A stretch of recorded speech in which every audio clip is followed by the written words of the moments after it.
जब जिंदगी उलझने लगती है, रास्ते धुंधले हो जाते हैं और मन बार बार बेचैन होता है, तब कोई ना कोई बात या विचार ही होता है जो हमें फिर से खड़ा कर देता है। ऐसे ही विचारों का खजाना है नीम करोली बाबा की बातें। उनका जीवन किसी किताब से कम नहीं था। उन्होंने हर मोड़ पर सेवा, प्रेम और विश्वास को अपना रास्ता बनाया। अगर आप किसी परेशानी से गुजर रहे हैं तो बाबा की 3 बातें ज़रूर जानिए। ये न सिर्फ मन को शांति देती है बल्कि सोचने का तरीका भी बदल देती है। नीम करोली बाबा का नाम सुनते ही एक अलग सी श्रद्धा मन में उठती है। वे केवल एक संत नहीं थे बल्कि बहुत से लोगों के लिए एक विश्वास और चमत्कार की मिसाल बन गए। बाबा हनुमान जी के परम भक्त माने जाते थे और कई भक्त उन्हें हनुमान जी का ही रूप मानते हैं।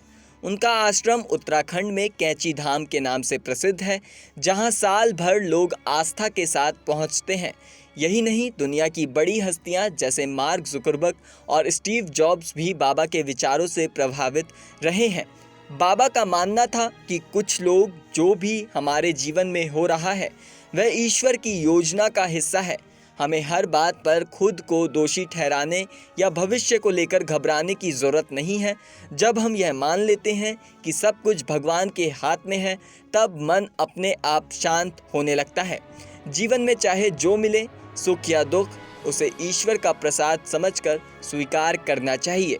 जब हम किसी हालत को टालने या बदलने की कोशिश छोड़ देते हैं और उसे अपनाते हैं, तब भीतर एक सुकून महसूस होता है। बाबा की ये बात हमें हर परिस्थिति में संतुलन बनाए रखने की ताकत देती है।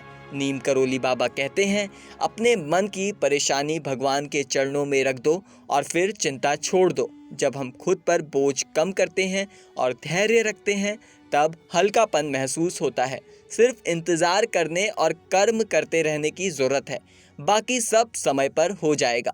फिलहाल इस जानकारी में इतना ही। आपकी क्या राय है, हमें कमेंट करके ज़रूर बताएं।